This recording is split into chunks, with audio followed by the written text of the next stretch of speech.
Good morning बच्चों। आज हम बात करेंगे करंट इलेक्ट्रिसिटी, जो चैप्टर 3 आपका है 12th क्लास में आपका यहाँ पे करंट इलेक्ट्रिसिटी। यहाँ पे अगर हम बात करें तो करंट इलेक्ट्रिसिटी जो आपका है, तो यहाँ पे हम बात करते हैं। पहले तो हमें पता होना चाहिए कि करंट इलेक्ट्रिसिटी होता क्या है। जैसे हमने 10th क्लास में पढ़ा होगा कि करंट इलेक्ट्रिसिटी जो होता है, करंट जो आपको डिफाइन करते हैं, हम बात करते हैं यहाँ पे charge per unit time. Means क्या है कि किसी भी कंडक्टर के अक्रॉस जो है, कोई कंडक्टर आपका है या कोई भी वायर आपका है, अगर उसके अंदर जो है करंट, कोई चार्ज आपका मूव कर रहा है, तो अगर मान लो ये चार्ज मूव कर रहा है, तो ये चार्ज जो है एक एंड से दूसरे एंड तक आने में कितना टाइम ले रहा है। कोई एक सिंगल चार्ज भी अगर मान लो कि इस कंडक्टर के ए एंड से बी एंड तक आने में अगर उसे टाइम टी लग रहा है, तो वहाँ पे आपका जो करंट आएगा वो आएगा आपका यहाँ पे Q/T। अगर यहाँ पे चार्ज आपका Q है ठीक है। तो यहाँ पे आपका ये करंट की डेफिनेशन हो गई आपके यहाँ पे। अगर हम बात करें कि इन डिफरेंशियल फॉर्म की बात करें आपका यहाँ पे, इन डिफरेंशियल फॉर्म की अगर हम बात करें, differential form in the sense कहने का मतलब क्या है कि जैसे आपका ये कंडक्टर आपका है, ठीक है, और अगर हमने मान लिया कि इसका कोई छोटा सा, हमने मान लिया कि यहाँ से जो करंट आपका फ्लो कर रहा है वो ड्यू फ्लो कर रहा है आपका यहाँ पे in the given time dt, तो उसके बिहार पे आपका यहाँ पे जो करंट आएगा वो आएगा आपका यहाँ पे dq/dt। ये आपका differential form of the current आपका गिवन ही है, ठीक है। इसके ऊपर हम एक छोटा सा क्वेश्चन भी करेंगे अभी आपका यहाँ पे, लेकिन हम उससे पहले थोड़ा सा और हम बात कर लेते हैं आपका यहाँ पे, ठीक है। फिर यहाँ पे हम बात करते हैं ऐसा यूनिट ऑफ करंट की, कि ऐसा यूनिट ऑफ करंट आपका क्या होता है। तो ऐसा यूनिट ऑफ करंट आपने जैसे पढ़ा हुआ है तो आपका वो एम्पियर होता है आपका यहाँ पे, और इसका जो सिंबल आपका है वो ए है, ठीक है। और it is a scalar quantity, it is scalar quantity आपका यहाँ पे। करंट आपका कैसी क्वांटिटी आपके यहाँ पे, करंट आपके यहाँ पे स्केलर क्वांटिटी है। तो जैसे हमने यहाँ पे देखा कि करंट आपका कैसे है, स्केलर क्वांटिटी। लेकिन अगर हम यहाँ पे देखें, जैसे मैंने बोला कि कंडक्टर आपका है, और कंडक्टर में अगर मान लो कि ये चार्ज आपका इस तरह से फ्लो कर रहा है आपका, कि ए टर्मिनल से बी टर्मिनल आपका फ्लो कर रहा है, और ये चार्ज कैसा आपका यहाँ पे, ये चार्ज जो आपका है क्यू जो है वो नेगेटिव चार्ज है। ये मान लो आपके यहाँ पे आपका जो नेगेटिव चार्ज है, क्यू कैसा आपका यहाँ पे नेगेटिव चार्ज आपका है। अगर क्यू आपका नेगेटिव चार्ज है और चार्ज जो फ्लो कर रहा है वो ए टू बी फ्लो कर रहा है, तो यहाँ पे डायरेक्शन ऑफ करंट जो होगा वो opposite to the direction of flow of negative charge होगा। मींस यहाँ पे अगर हम बात करें तो direction of flow of charge जो होगा आपका यहाँ पे, direction of current inside a conductor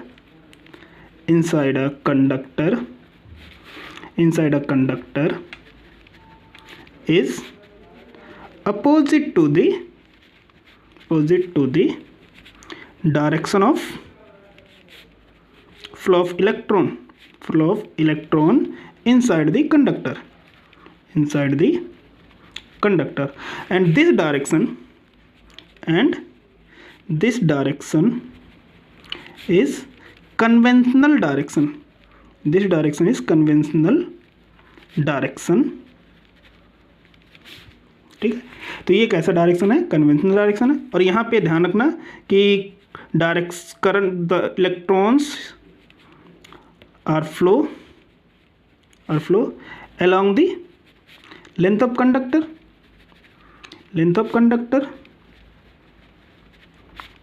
so that direction of current is also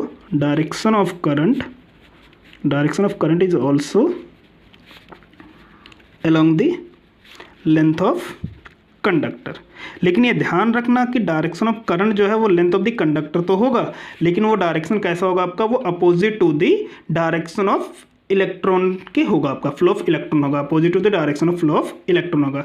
means अगर हम यहाँ पे बात करें कि जैसे ये आपका कोई कंडक्टर आपका है, और ये कंडक्टर आपका है यहाँ पे, अगर मान लो कि इसमें जो आपका इलेक्ट्रॉन जो मूव कर रहा है, इलेक्ट्रॉन जो फ्लो कर रहा है वो इस डायरेक्शन में अगर आपका फ्लो कर रहा है ऐसे, ये मोशन ऑफ इलेक्ट्रॉन है, ठीक है। तो इसके बिहार पे आपका यहाँ पे जो करंट आपका फ्लो करेगा वो opposite direction of the electron flow करेगा आपका यहाँ पे, ठीक है। अगर मान लो कि यहाँ पे मान लो कि अगर मैं कह रहा हूँ कि एक टाइम पे कि अगर ये पॉजिटिव चार्ज आपका फ्लो कर रहा है आपका यहाँ पे, तो पॉजिटिव चार्ज अगर इस साइड में फ्लो कर रहा है, ये मान लो आपके प्रोटॉन आपका है। अगर मान लो कि एक टाइम पे, एक पर्टिकुलर टाइम पे हमने बोल दिया कि अगर प्रोटॉन आपका फ्लो कर रहा है या पॉजिटिव चार्ज आपका फ्लो कर रहा है इनसाइड अ कंडक्टर, तो उस केस में आपका डायरेक्शन ऑफ करंट जो होगा वो along the same direction of flow of the positive charge होगा, ओके। अब जैसे हमने पढ़ा हुआ है कि जो चार्ज आपका होता है आपका, कि जो करंट आपका चार्ज होता है किसी भी कंडक्टर में, वो क्या होता है आपका, कंजर्व होता है आपका। जैसे हमें पता है कि आपने जब फर्स्ट इलेक्ट्रोस्टैटिक्स पढ़ा होगा तो वहाँ पे आपने पढ़ा होगा कि charge is always conserve, conserve, charge is always conserve कहने का मतलब क्या है आपका यहाँ पे कि charge neither be created nor be destroyed but it can transfer from one matter to another matter आपका यहाँ पे, ठीक है। या आपने पढ़ा होगा जैसे कोई भी केमिकल रिएक्शंस होता है तो केमिकल रिएक्शंस जो होते हैं, जैसे आपका एक एग्जांपल के तौर पे अगर हम बात करें, जैसे आपका ये Na+ है और ये Cl- है, तो अगर ये रिएक्टेंट है और इसका जो प्रोडक्ट बनेगा वो क्या बनेगा आपका यहाँ पे NaCl बनेगा आपका यहाँ पे। तो यहाँ पे अगर हम देखें तो Na जो सोडियम है वो +1 चार्ज कंटेन कर रहा है और क्लोरीन है वो -1 चार्ज कंटेन कर रहा है। लेकिन जब आपका रिएक्टेंट बन रहा है, आपका प्रोडक्ट जब बन रहा है तो प्रोडक्ट के ऊपर जो चार्ज है वो क्या है आपका 0 है। मीन्स कि रिएक्टेंट में चार्ज अगर हम नेट चार्ज देखें आपका तो 0 है और प्रोडक्ट में अगर हम नेट चार्ज देखें आपका यहाँ पे तो 0 है। मीन्स यहाँ पे क्या है कि चार्ज जो है during a chemical reaction conserved है। तो सेम एज आपके यहाँ पे चार्ज जो है वो हमेशा कंडक्टर के अंदर जो है वो कंजर्व रहता है। कंजर्व इन द सेंस कहने का मतलब क्या है कि मान लो आपका यहाँ पे कि जो करंट आपका है, ये मान लो कि यहाँ पे ये पॉइंट A है, ये पॉइंट B है, ठीक है। अब किसी बाई मोड ऑफ जो है यहाँ पे चार्ज जो इंटर कर रहा है, चार्ज जो इंटर कर रहा है इस पॉइंट A पे, वो सेम चार्ज जो है वो लीव आउट कर रहा है एट पॉइंट B पे, ठीक है। मतलब कि charge entering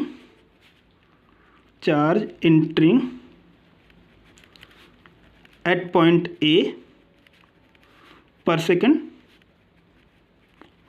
must be equal to में charge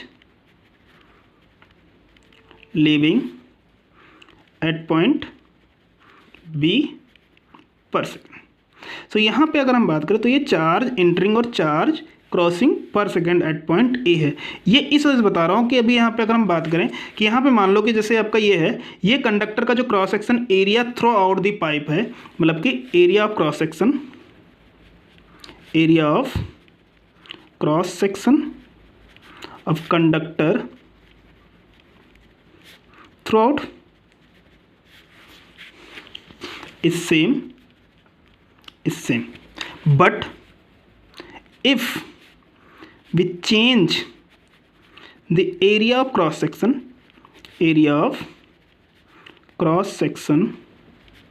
of the conductor, if we change the area of cross section of the conductor so that the current is same, current is change means यहाँ पे कहने का मतलब क्या है कि अगर मान लो कि यहाँ पे अगर मान लो कि ये कोई कंडक्टर है, उसका क्रॉस सेक्शन एरिया जो है मैंने यहाँ पे थोड़ा सा चेंज कर दिया। मतलब मैंने क्या किया कि क्रॉस सेक्शन एरिया जो है मैं इसका इंक्रीज़ करता जा रहा हूँ। तो जब मैंने क्रॉस सेक्शन एरिया इंक्रीज़ किया, ये आपका A है, ये आपका B है, और मैं ये बता रहा हूँ कि charge entering at point A जो है अगर आपका सेम है, मान लो कि ये Q1 है और यहाँ पे आपका जो है चार्ज लीविंग जो है एट पॉइंट B अगर वो भी Q2 है, सेम एज यहाँ पे कि यहाँ पे Q1 इंटर कर रहा है और Q2 आपका यहाँ पे लीव कर रहा है। तो सेम एज यहाँ पे भी अगर मैं A पे जितना मैं चार्ज दे रहा हूँ, सेम एज आपका यहाँ पे B पे भी उतना ही चार्ज आपका लीव करेगा, उससे ज़्यादा चार्ज आपका यहाँ पे जो है वो लीव नहीं करेगा। तो हम यहाँ से हमारे 2 पॉइंट्स आपके क्लियर होते हैं। पहला पॉइंट ये है कि current does not change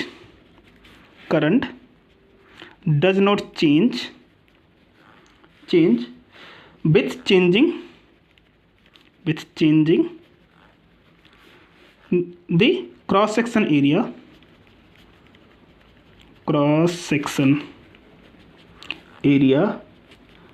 of the conductor और सेकेंड पॉइंट आपका यहाँ पे है current flowing through a conductor remains unchanged, current flowing through the conductor remains unchanged। आपका यहाँ पे वो क्या होगा आपका यहाँ पे रिमेन्स। सो ये आपका है और ये दोनों पॉइंट्स आपके बहुत ही इंपॉर्टेंट हैं। मीन्स यहाँ पे अगर हम बात करें कि जैसे करंट आपका है, अगर चार्ज हमें पता है कि चार्ज आपका कंजर्व रहता है, आपका यहाँ पे चार्ज कंजर्व होने से अगर मैं cross section area of the conductor अगर मैं इंक्रीज या डिक्रीज कर रहा हूँ तो उसके बिहाफ पे आपका यहाँ पे जो charge entering at point 1 is same as the charge leaving at the another end, so the current is always constant या रिमेन्स कांस्टेंट रहेगा। अब इसके बाद जो हम एक यहाँ पे छोटा सा एक न्यूमेरिकल करते हैं आपका यहाँ पे, ठीक है, और उसके बाद जो हम कंटिन्यू करेंगे। तो 1 सेकेंड, देख लो, छोटा सा न्यूमेरिकल मैं बता रहा हूँ आपको यहाँ पे कि एक छोटा सा न्यूमेरिकल है, वो ये कह रहा है, न्यूमेरिकल ये है बेटा आपका, चलो एक छोटे से दो न्यूमेरिकल कर लेते हैं। न्यूमेरिकल ये है कि इफ़ मान लो कि इफ़ 10 की पावर 20 इलेक्ट्रॉन्स आर एंटरिंग, 10 की power 20 electrons are entering across a cross section area across through a conductor for 2 second. Consider कि यहाँ कंसीडर कि 10 की power 20 electrons are entering through a conductor for 2 second. So calculate the current flowing through the conductor. Means क्या है कि अगर किसी cross section area के अक्रॉस, जैसे ये कोई कंडक्टर आपका है और इस क्रॉस सेक्शन एरिया से लिए के लिए आपका यहाँ पे अगर मान लो कि 10 की पावर 20 इलेक्ट्रॉन्स जो है वो इंटर कर रहा है और 2 सेकेंड के बाद आपका यहाँ पे इस कंडक्टर के अक्रॉस से जो है वो बाहर जा रहा है आपका यहाँ पे, मीन्स जितना इंटर किया आपका करंट इलेक्ट्रॉन उतना ही आपका क्या हुआ, लीव हुआ। हमें पता है since we know that Q equal to में Q/T, करंट जो है आपका वो क्या है आपका यहाँ पे Q/T है। तो उसके बिहार पे और हमें ये भी पता है कि Q जो होता है वो NE होता है according to quantization of charge के बिहार पे आपका कि Q इक्वल टू में NE। सो हर I इक्वल टू में, अब यहाँ से अगर हम बात करें तो N आपका कितना है, 10 की पावर 20 है, T कितना है आपका यहाँ पे, वो है आपका 2 सेकेंड, और E की वैल्यू आपको पता है कि 1.6 इंटू 10 की पावर -19 कूलम होता है आपका। तो उसके बिहार पे अगर हम यहाँ पे करंट कैलकुलेट करना चाहें तो करंट आपको कैलकुलेट कर सकते हैं 10 की पावर 20 इंटू में 10 की पावर 1.6 इंटू 10 की पावर -19 डिवाइडेड बाई 2, और यहाँ से आपका आ जाएगा आपका यहाँ पे 16/2 यानी कि 8 एम्पियर। करंट कितना आ गया आपका यहाँ पे, 8 एम्पियर आ गया। मीन्स अगर मैं बात करूँ कि किसी कंडक्टर के अक्रॉस अगर 10 की पावर 20 इलेक्ट्रॉन्स आपका इंटर कर रहे हैं 2 सेकंड के लिए आपका, तो वहाँ पे आपका जो करंट आएगा वो कितना आएगा आपका यहाँ पे 8 एम्पियर आएगा। एक छोटा सा मैंने फॉर्मूला आपको बताया था कि I जो है वो कितना आपका यहाँ पे dQ/dt होता है। तो इस छोटे से फॉर्मूले पे भी एक छोटा सा न्यूमेरिकल जो है हम यहाँ पे कर लेते हैं। तो वो क्वेश्चन ये है कि मान लो कि एज्यूम दैट, एक एग्जाम्पल बता रहा हूँ इस फॉर्मूले के भी यहाँ पे, एज्यूम दैट कि Q charge flowing through a conductor is given by its relation is given by 3t square plus में 4। so यहाँ बोला गया calculate the current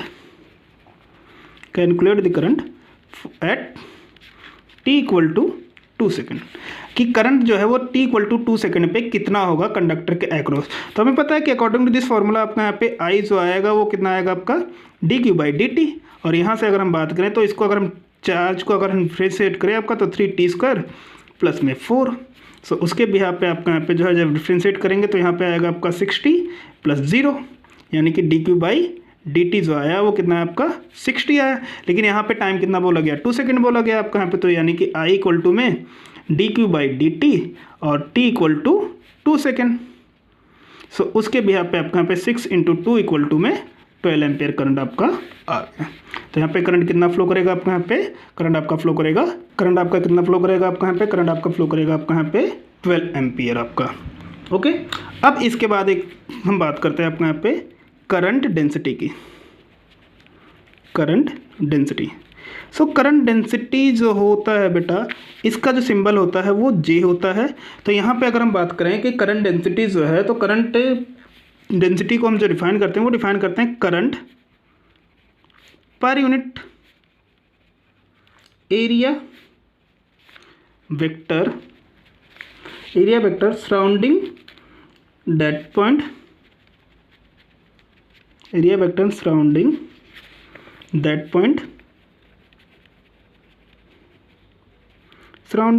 point normal to current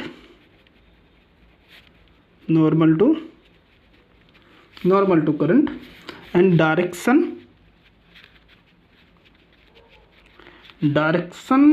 in which current passing through that point। मीन्स यहाँ पे अगर हम बात करें तो करंट डेंसिटी की अगर हम बात करें तो करंट डेंसिटी की बात करें आपका J is equal to current पर unit area of the conductor. Means यहाँ पे हम बात कर ले आपका यहाँ पे, तो ये हो जाएगा जे जो हो जाएगा वो हो जाएगा आपका I/A। मीन्स यहाँ पे अगर मान लो कि ये कोई कंडक्टर आपका है, ये आपका कोई कंडक्टर है, और अब इस कंडक्टर में आपका मान लो कि ये आपका करंट की डायरेक्शन जो है इस टाइप से है, करंट आपका ऐसे फ्लो कर रहा है, आपका यहाँ पे करंट जो है वो ऐसे फ्लो कर रहा है, और इलेक्ट्रॉन जो है इसके अपोजिट डायरेक्शन में फ्लो कर रहा है। इलेक्ट्रॉन की डायरेक्शन अपोजिट है और करंट की डायरेक्शन आपका यहाँ पे, ये आपका करंट की डायरेक्शन है। अब मान लो कि यहाँ पे मैं एक छोटा सा क्रॉस सेक्शन एरिया ले रहा हूँ, और वो cross section area at that time आपका यहाँ पे मान लो ए है, और इस ए से जो है आपका करंट जो है वो कितना फ्लो कर रहा है आपका यहाँ पे I फ्लो कर रहा है। तो इस एरिया से जितना करंट फ्लो कर रहा है तो करंट पर यूनिट एरिया ही आपके यहाँ पे क्या है, आपके यहाँ पे वो करंट डेंसिटी कहलाएगा। वो क्या कहलाएगा आपका, वो करंट डेंसिटी आपका कहलाएगा। ठीक है। अगर हम बात करें कि इन डिफरेंशियल फॉर्म की अगर हम बात करें, सो इन डिफरेंशियल फॉर्म की अगर हम बात कर लें, इन डिफरेंशियल फॉर्म की अगर हम बात कर लें, तो अगर मान लो कि यहाँ पे अगर ये मान लो कि अगेन अगर हम ज्यूम कर लें कि ये कंडक्टर है, ठीक है। अब इस कंडक्टर के अक्रॉस जो है करंट आपका, टोटल करंट आपका I फ्लो कर रहा है, लेकिन मैंने यहाँ पे जो करंट एरिया जो लिया वो लिया मैंने आपका DA। अगर टोटल करंट आपका, ये एरिया ऑफ क्रॉस सेक्शन आपका A था, लेकिन इस एरिया ऑफ क्रॉस सेक्शन से मैंने DA लिया। अगर करंट टोटल DA हो, करंट टोटल I था, तो इस DA के अक्रॉस करंट कितना फ्लो करेगा आपका, DI फ्लो करेगा। तो उसके बिहाफ पे आपका करंट जो हो जाएगा वो हो जाएगा आपका DI/DA। और यहाँ से अगर हम बात करें तो DI must be equal to में J dot DA, DI equal to में J डॉट DA। कितना आ जाएगा, J डॉट DA हो जाएगा आपका यहाँ पे। ओके, तो ये आपका करंट का है। अगर हम इंटीग्रल फॉर्म की बात करें, इन इंटीग्रल फॉर्म की अगर हम बात करें तो इंटीग्रल फॉर्म में आपका क्या होगा, इंटीग्रल फॉर्म में आपका क्या होगा कि integral I/DI is equal to में J dot DA।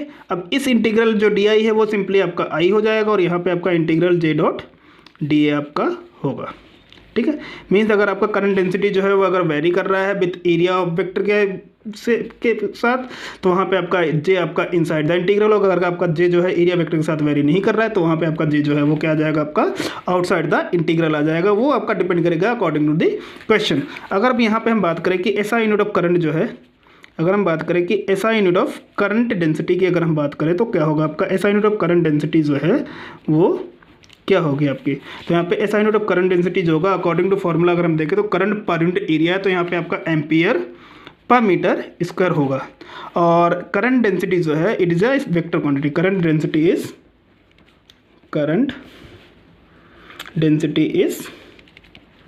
Vector quantity. Current density is vector quantity आपका। सो और डायरेक्शन ऑफ करंट जो है वो along the direction of flow of current होगा। Direction of current density is along the flow of current. वो किसकी direction में होगा आपके यहाँ पे, फ्लो ऑफ करंट की डायरेक्शन में होगा। तो अब इस पे एक छोटा सा हम न्यूमेरिकल कर लेते हैं, और उसके बाद जो है हम नेक्स्ट टाइम जो है कंटिन्यू करेंगे। ओके, तो यहाँ पे हम जो है करंट डेंसिटी की अगर बात करें तो एक छोटा सा न्यूमेरिकल लेते हैं। ये एग्जांपल लेते हैं आपका। यहाँ पे ये कह रहे हैं कि ये एक आपका एरिया ऑफ क्रॉस सेक्शन है, ये कंडक्टर है, ठीक है। और इस कंडक्टर का जो क्रॉस सेक्शन का जो रेडियस है, मीन्स इसका जो radius of the cross section है वो मान लो आपका R है, ठीक है। मतलब कि रेडियस सिलेंडर का जो रेडियस है वो R है, और इसके अक्रॉस जो करंट डेंसिटी है आपका, करंट डेंसिटी मान लो आपका यहाँ पे कि K है आपका यहाँ पे एम्पियर पर मीटर स्क्वायर, आपका K times ampere per metre square है। तो यहाँ पे बोला गया है find the current flowing through the conductor, find the current flowing through the, find the current flowing through the conductor. आपका यहाँ पे आपका जो है करंट J की वैल्यू आपको दे दिया है, J की वैल्यू दे रखा है वो K ampere per metre square दे रखा है आपका यहाँ पे। और यहाँ पे क्रॉस सेक्शन एरिया आपको निकालना है। तो हमें पता है कि अगर इसका मुझे सोल्यूशन निकालना है, मुझे करंट अगर फाइंड आउट करना है, तो करंट फाइंड आउट करने के लिए आपका क्या हो जाएगा, I जो होगा, हमने पढ़ा है कि I जो अभी हमने पीछे क्लास में पढ़ा था, तो G अभी जस्ट हमने पढ़ा है, तो J डॉट DA हो गया आपका यहाँ पे। अब J की वैल्यू आपका यहाँ पे K दे रखा है, K एम्पियर मीटर स्क्वायर दे रखा है। अब अगर मुझे इसका क्रॉस सेक्शन एरिया निकालना है तो सिंपल सी बात है कि मैं पहले यहाँ पे जे की वैल्यू पुट करूँ तो जे की वैल्यू आपका क्या आ जाएगा, के डॉट डी ए। अब यहाँ से अगर हम बात करें के कॉमन आ जाएगा और इंटीग्रल ऑफ डी ए। तो अगर मैं बात करूँ कि ये जो cross section area of the cylinder आपका है या पाइप जो है वो क्या आपका सिंपल सी बात है सर्कुलर एरिया है, तो यहाँ पे इंटीग्रल ऑफ डी ए जो हो जाएगा वो क्या आ जाएगा, के इंटू में पाई आर स्क्वायर। कितना आ जाएगा, पाई आर स्क्वायर। तो यहाँ पे करंट कितना फ्लो करेगा आपका, पाई के आर स्क्वायर। इतना करंट जो है आपका वो फ्लो करेगा अक्रॉस दी कंडक्टर। सो आज के लिए हम इतना ही करते हैं। नेक्स्ट क्लास में हम पढ़ेंगे आपका यहाँ पे जो है ड्रिफ्ट वेलोसिटी, फिर आपका relationship between drift velocity and current, and relationship between the drift velocity and current density के बारे में बात करेंगे। तो आप मेरे इस चैनल को जो है लाइक, सब्सक्राइब और शेयर ज़रूर करें। Thank you.